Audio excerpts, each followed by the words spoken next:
श्रीवल्लभेति परदेति दयापरेति भक्तप्रियेति भक्तप्रियेति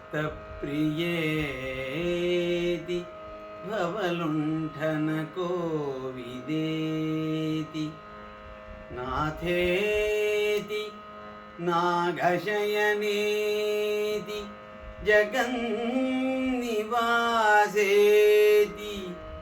आलापिनं प्रतिदिनं प्रतिपदं कुरु मां मुकुन्द। श्रीवल्लभा परदा दयापर भक्तप्रिया भवलुण्ठनकोविदा नाथा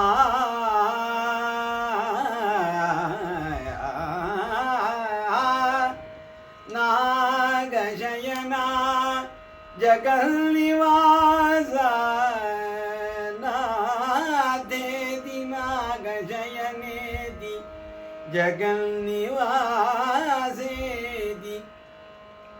आलापिनं प्रतिपदं कुरु मां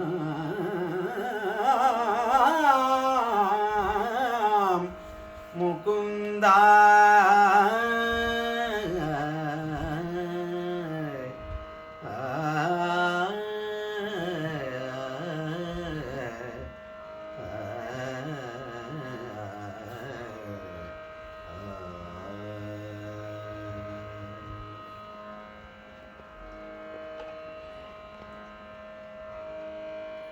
ಪಂಚರಾತ್ರಂ ಭಾಸನ ಒಂದು ವಿಶಿಷ್ಟವಾಗಿರ್ತಕ್ಕಂತಹ ಕಲ್ಪನೆ.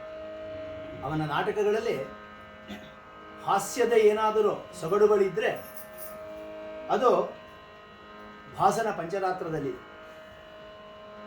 ಇದೊಂದು ಸಂಪೂರ್ಣವಾಗಿರ್ತಕ್ಕಂತಹ ಒಂದು ಕಲ್ಪನೆಯ ಪ್ರಪಂಚ ಇದೆ. ದುರ್ಯೋಧನನ ಕಡೆಯಿಂದ ಅಭಿಮನ್ಯು ಬಂದು ಏನಾದರೂ ಹೋರಾಡೋದಾದರೆ ಉತ್ತರ ಗೌಗ್ರಹಣದಲ್ಲಿ ಏನಾಗಬಹುದು ಅಂಥೇಳಿ ಕವಿ ಒಂದು ಪ್ರಸಂಗವನ್ನು ತೆಗೆದುಕೊಂಡಿದ್ದಾನೆ. ದುರ್ಯೋಧನನ ಕಡೆಯಿಂದ ಅಭಿಮನ್ಯು ಬರ್ತಾನೆ. ಅಭಿಮನ್ಯು ಭೀಮನಿಗೆ ಸೆರೆ ಸಿಗ್ತಾನೆ ಯುದ್ಧದಲ್ಲಿ. ಭೀಮ ಬರಿಗೈಯಿಂದ ಹೋದಾಗ ಬರಿಗೈಯಿನವರ ಮೇಲೆ ನಾನು ಯುದ್ಧವನ್ನು ಮಾಡಬಾರ್ದು ಅಂಥೇಳಿ ಸುಮ್ಮನೆ ನಿಂತುಕೊಳ್ತಾನೆ. ಮಹಾಪರಾಕ್ರಮಿಯಾಗಿರ್ತಕ್ಕಂಥ ಅಭಿಮನ್ಯು ಒಳ್ಳೆಯ ಯುದ್ಧವನ್ನು ಮಾಡಿ ಸೆರೆ ಸಿಗ್ತಾನೆ. ಆ ಸೆರೆ ಸಿಕ್ಕಿರತಕ್ಕಂತಹ ವಿಷಯವನ್ನು ಒಬ್ಬ ದೂತ ರಾಜನಿಗೆ ಹೇಳೋದಕ್ಕೆ ಬಂದಿದ್ದಾನೆ. ವಿರಾಟರಾಯನಿಗೆ ಅದನ್ನು ತಿಳಿಸಬೇಕು ಅಂತ ಹೇಳಿ ಬಂದಿದ್ದಾನೆ. ಅವನಲ್ಲಿ ವಿಶೇಷವಾಗಿರ್ತಕ್ಕಂಥ ಒಂದು ಆಶ್ಚರ್ಯ. ಯಾಕೆಂದರೆ ಅತ್ಯಂತ ಪರಾಕ್ರಮದಿಂದ ಹೋರಾಡಿರ್ತಕ್ಕಂಥ ಅಭಿಮನ್ಯು ಇವತ್ತು ಸೆರೆ ಸಿಕ್ಕಿದ್ದಾನೆ. ಅವನಲ್ಲಿ ಆಶ್ಚರ್ಯ, ಸಂತೋಷ ಎಲ್ಲವೂ ಕೂಡ ಸೇರ್ಕೊಂಡ್ಬಿಟ್ಟಿದೆ. ಬಂದು ಮಹಾರಾಜ ಜಯವಾಗಲಿ ಅಂತ ಹೇಳ್ತಾ ಇದ್ದಾನೆ. ಆದರೆ ಅವನಿಗೆ ಮುಂದಕ್ಕೆ ಏನು ಹೇಳಬೇಕು ಅಂತ ತೋಚ್ತಾ ಇಲ್ಲ. ತನ್ನ ಒಂದು ಸಂತೋಷವನ್ನು, ಸಡಗರವನ್ನು, ತನಗಾಗಿರ್ತಕ್ಕಂತಹ ಒಂದು ಉತ್ಸಾಹವನ್ನು, ಆಶ್ಚರ್ಯವನ್ನು ಹೇಗೆ ಪ್ರಕಟಪಡಿಸಬೇಕು ಅಂತ ಗೊತ್ತಾಗ್ತಾ ಇಲ್ಲ. ರಾಜನೇ ಕೇಳ್ತಾ ಇದ್ದಾನೆ. ಅಪೂರ್ವ ಯುವತೆ ಹರ್ಷಃ ಬ್ರೂಹಿ ಕೇನಾಸಿ ವಿಸ್ಮಿತಃ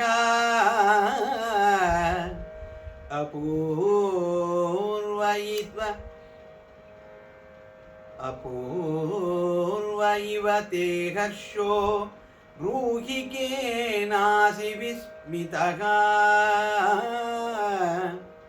ಅಶ್ರದ್ಧೇಯಂ ಪ್ರಿಯಂ ಪ್ರಾಪ್ತಂ ಸೌಭದ್ರೋ ಗ್ರಹಣಂ ಗತಃ ಅಶ್ರದ್ಧೇಯಂ ಪ್ರಿಯಂ ಪ್ರಾಪ್ತಂ ಸೌಭದ್ರೋ ಗ್ರಹಣಂ ಗತಃ. ಮಹಾರಾಜ ಕೇಳ್ತಾ ಇದ್ದಾನೆ. ಭಾಸನ ಒಂದು ಸ್ವರೂಪವೇ ಹೀಗೆ, ಅವನ ಕಾವ್ಯದ ರಚನೆಯ ಸ್ವರೂಪವೇ ಹೀಗೆ. ಅದರಲ್ಲೇ ಪ್ರಶ್ನೆ ಇರುತ್ತೆ, ಒಂದು ಸಾಲಿನಲ್ಲಿ ಅದೇ ಉತ್ತರವೂ ಕೂಡ ಇರುತ್ತೆ. ಈ ಸಂಭಾಷಣೆಗಳನ್ನು ಕಾವ್ಯದಲ್ಲಿ ಜೋಡಿಸೋದ್ರಲ್ಲಿ ಭಾಸ ಅಗ್ರಗಣ್ಯ. ಸೊಗಸಾಗಿ ಕೇಳ್ತಾ ಇದ್ದಾನೆ. ಅಪೂರ್ವ ಇವತೆ ಹರ್ಷ, ಭಟ ರಾಜನ ಸಮೀಪದಲ್ಲೇ ಇರತಕ್ಕಂಥವನು, ಪ್ರತಿನಿತ್ಯ ಅವನನ್ನು ನೋಡ್ತಾ ಇದ್ದಾನೆ. ಹೊರಗಿನಿಂದ ಯಾರಾದರೂ ಸುದ್ದಿಯನ್ನು ಕೊಟ್ಟರೆ ಅದನ್ನು ಮಹಾರಾಜನಿಗೆ ತಲುಪಿಸ್ತಕ್ಕಂಥದ್ದು ಈ ಭಟ. ಇವತ್ತು ನಿನ್ನ ಮುಖದಲ್ಲಿ ಏನೋ ಅಪೂರ್ವವಾಗಿರ್ತಕ್ಕಂಥ ಹರ್ಷ ಕಾಣ್ತಾ ಇದೆ, ಆಶ್ಚರ್ಯ ಕಾಣ್ತಾ ಇದೆ. ಕೇನಾಸಿ ವಿಸ್ಮಿತ, ನಿನ್ನ ವಿಸ್ಮಯಕ್ಕೆ, ನಿನ್ನ ಆಶ್ಚರ್ಯಕ್ಕೆ, ನಿನ್ನ ಸಂತೋಷಕ್ಕೆ ಕಾರಣವೇನು ಅಂತ ಕೇಳಿದಾಗ ಉತ್ತರವನ್ನು ಕೊಡ್ತಾ ಇದ್ದಾನೆ. ಮಹಾರಾಜ ಅಶ್ರದ್ಧೇಯಂ ಪ್ರಿಯಂ ಪ್ರಾಪ್ತ, ಯಾರು ನಂಬೋದಕ್ಕೆ ಸಾಧ್ಯವಿಲ್ಲದೆ ಇರತಕ್ಕಂಥ ಒಂದು ಪ್ರಿಯ ಉಂಟಾಗ್ಬಿಟ್ಟಿದೆ ಅಂತ. ಯಾಕೆಂದ್ರೆ ಅಭಿಮನ್ಯುವನ್ನು ಸೆರೆ ಹಿಡಿದ್ರು ಅನ್ನತಕ್ಕಂಥದ್ದು ಯಾರು ನಂಬದೇ ಇರತಕ್ಕಂಥ ವಿಷಯ. ಅಂತಹ ಪರಾಕ್ರಮಿ, ಇನ್ನು ಪುಟ್ಟ ವಯಸ್ಸು 16-17 ವರ್ಷ ಇರಬಹುದು ಅವನಿಗೆ. ಅಷ್ಟು ಚಿಕ್ಕ ವಯಸ್ಸಿಗೆ ಅಪಾರವಾಗಿರ್ತಕ್ಕಂತಹ ಪರಾಕ್ರಮವನ್ನು ಹೊಂದಿರತಕ್ಕಂಥವನು. ಅವನ ವಿರುದ್ಧವಾಗಿ ಹೋರಾಡ್ತಕ್ಕಂಥವ್ರು ಯಾರೂ ಕೂಡ ಇರಲಿಲ್ಲ. ಮುಂದೆ ಮಹಾಭಾರತ ಯುದ್ಧದಲ್ಲಿ ಅವನು ಹೋರಾಡ್ತಾನೆ, ಅದನ್ನು ಇಟ್ಕೊಂಡು ಭಾಸ ಇವನ ಈ ಪರಾಕ್ರಮವನ್ನು ಇಲ್ಲಿ ಕಲ್ಪನೆ ಮಾಡ್ತಾ ಇದ್ದಾನೆ.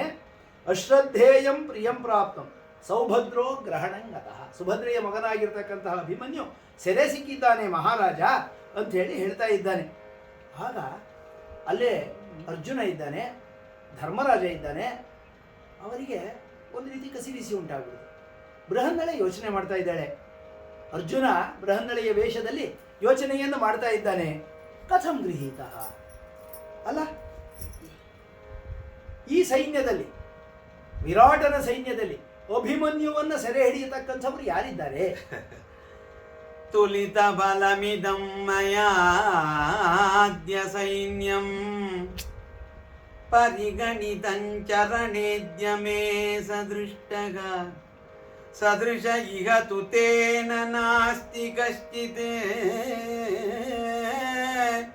ಸದೃಶ ಇಹ ತು ಅಭಿಮನ್ಯುನಾ ನಾಸ್ತಿ ಕಶ್ಚಿತ್ ಕ ಇಹ ಭವೇದ್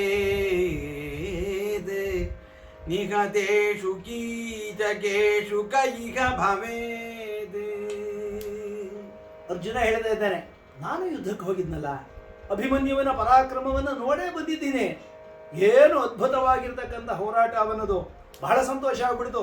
ಪರಿಗಣಿತಂಚ ರಣೇದ್ಯಮೇ ದೃಷ್ಟ, ಅಗ್ರಗಣ್ಯನಾಗಿ ಅಗ್ರೇಸರನಾಗಿ ಹೋರಾಟದಲ್ಲಿ ಮಹಾಪರಾಕ್ರಮಿ ಅಂತ ಹೇಳಿ ಅವನನ್ನು ನೋಡಿಕೊಂಡು ಬಂದಿದ್ದೇನೆ. ಅವನಿಗೆ ಸಮನಾಗಿರ್ತಕ್ಕಂಥವರು ಸದೃಶರು ಈ ಸೈನ್ಯದಲ್ಲಿ ಯಾರೂ ಕೂಡ ಇಲ್ಲ. ಸದೃಶರು ಅವನಿಗಿಂತ ಹೆಚ್ಚಿರಲಿ ಹೋಗಲಿ, ಈ ಕೀಚಕರು ಯಾರಾದರೂ ಬದುಕಿದ್ರೆ, 100 ಜನ ಕೀಚಕರು, ಅವರಲ್ಲಿ ಯಾರಾದರೂ ಬದುಕಿದ್ರೆ ಅಭಿಮನ್ಯುವಿನ ಮುಂದೆ ನಿಂತ್ಕೊಳ್ಬಹುದಾ ಅಂತ ಯೋಚನೆ ಮಾಡಬಹುದಾಗಿತ್ತು. ಆದರೆ ಹತೇಶು ಕೀಚಕೇಶು, ಆ ಕೀಚಕ ಮುಂತಾದವರು ನಾಶವಾದ ಮೇಲಂತೂ ಇವನು ಪೂರ್ಣ ನಿರ್ಬಲನಾಗಿ ಬಿಟ್ಟಿದ್ದಾನೆ, ಬಲರಹಿತನಾಗಿ ಬಿಟ್ಟಿದ್ದಾನೆ. ಇವನು ಸೈನ್ಯ ಇದೆ ಹೆಸರಿಗೆ, ಯಾವುದೇ ಅಂದರೆ ಶತ್ರು ಸೈನ್ಯ ಬಂದರೆ ಹೊಡೆಸ್ಕೊಳ್ಳೋದಕ್ಕಷ್ಟೇ. ಮಹಾರಾಜನಿಗಿಂತ ಮುಂಚೆ ಹೊಡೆಸ್ಕೊಳ್ಳೋದಕ್ಕೆ ಸೈನ್ಯ ಇದೆಯೇ ಹೊರತು ಸೈನ್ಯಕ್ಕೆ, ವಿರೋಧಿ ಸೈನ್ಯಕ್ಕೆ ಹೊಡೆಯೋರು ಯಾರೂ ಕೂಡ ಇಲ್ಲ. ಯಾರು ಅಭಿಮನ್ಯುವನ್ನು ಸೆರೆ ಹಿಡಿಬೇಕಾದ್ರೆ ಯಾರು ಹಿಡಿದಿರಬಹುದು ಯೋಚನೆಯನ್ನ ಮಾಡ್ತಾ ಇದ್ದಾನೆ. ಆ ಹೊತ್ತಿಗೆ ಅಲ್ಲೇ ಇದ್ದಂತಹ ಧರ್ಮರಾಜ ಕೇಳ್ತಾ ಇದ್ದಾನೆ, ಬೃಹನ್ನಳೆ ಕಿಮೇ ತತ್, ಬೃಹನ್ನಳೆ ಇದೇನಿದು, ಅಭಿಮನ್ಯು ಸೆರೆ ಸಿಕ್ಕಿದ ಅನ್ನತಕ್ಕಂಥದ್ದು ಇದು ಯಾಕೋ ಯುಕ್ತವಾಗಿ ಕಾಣ್ತಾ ಇಲ್ಲ. ಯಾಕೆಂತಂದ್ರೆ ಅಭಿಮನ್ಯುವಿನ ಪರಾಕ್ರಮ ಇವನಿಗೂ ಗೊತ್ತು. ಸಾಕ್ಷಾತ್ ಭಗವಂತನಲ್ಲಿ ಅಸ್ತ್ರವಿದ್ಯೆಯನ್ನು ಅಧ್ಯಯನ ಮಾಡಿರ್ತಕ್ಕಂಥವನು, ಕೃಷ್ಣನ ಅಳಿಯ, ಸೋದರಳಿಯ, ಅವನ ಪರಾಕ್ರಮಕ್ಕೆ ಇದರೇ ಇಲ್ಲ. ಇದು ಹೇಗಾಯಿತು? ಅಭಿಮನ್ಯು ಇಲ್ಲಿ ಸೆರೆ ಸಿಕ್ಕಿದ ಅಂತಂದ್ರೆ ನಮಗೆ ಅಪಮಾನ ಆದಂತೆ ಆಯ್ತಲ್ಲ ಅಂತ ಧರ್ಮರಾಜ ಕಿಮೇ ತತ್ ಅಂತ ಕೇಳ್ತಾ ಇದ್ದಾನೆ. ಅದಕ್ಕೆ ಬೃಹನ್ನಳೆ, ಭಗವನ್ ನ ಜಾನೇ ತಸ್ಯ ಜೇತಾರಂ ಬಲವಾನ್ ಶಿಕ್ಷಿತಸ್ತು ಸಹ, ನ ಜಾನೇ ತಸ್ಯ ಜೇತಾರಂ ಬಲವಾನ್ ಶಿಕ್ಷಿತಸ್ತು ಸಹ, ಪಿತॄಣಾಂ ಭಾಗ್ಯದೋಷೇಣ ಪ್ರಾಪ್ನುಯಾದಪಿ ದರ್ಶನಂ. ಅರ್ಜುನನಿಗೂ ಬಹಳ ನೋವಾಗ್ಬಿಟ್ಟಿದೆ.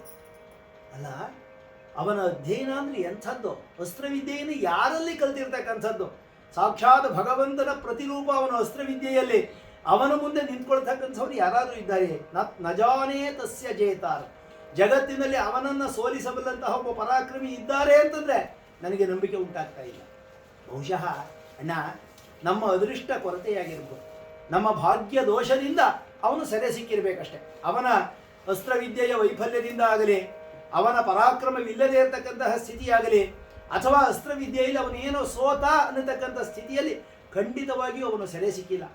ನಮ್ಮ ಅದೃಷ್ಟದ ದೋಷ ಅದು, ನಮ್ಮ ದೈವದ, ನಮ್ಮ ಭಾಗ್ಯದ ದೋಷದಿಂದ ಅವನು ಸೆರೆ ಸಿಕ್ಕಿರಬಹುದು ಅಂತ ಹೇಳ್ತಾ ಇದ್ದಾರೆ. ಆಗ ರಾಜ ಕೇಳ್ತಾ ಇದ್ದ, ಆ ಭಟ ಬಂದಿದ್ನಲ್ಲ, ಬೃಹನ್ನಳೆಗೆ ಕೇಳ್ದ, ಬೃಹನ್ನಳೆ ಉತ್ತರವನ್ನು ಕೊಟ್ಟಾಯಿತು.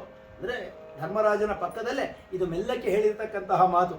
ಮಹಾರಾಜ ಕೇಳ್ತಾ ಇದ್ದಾನೆ, ಕಥಮಿದಾನಿ ಗೃಹೀತ, ಅವನೇನೋ ಮಹಾಪರಾಕ್ರಮಿ, ಭಾರಿ ಜೋರಾಗಿ ಯುದ್ಧವನ್ನು ಮಾಡ್ತಾ ಇದ್ದಾನೆ ಅಂತ ಹೇಳಿ ಕೇಳಿದ್ವಿ, ಆ ಅಭಿಮನ್ಯುವನ್ನು ಹೇಗೆ ಸೆರೆ ಹಿಡಿದರು ಅಂದಾಗ ಭಟ ಉತ್ತರವನ್ನು ಕೊಡ್ತಾ ಇದ್ದಾನೆ.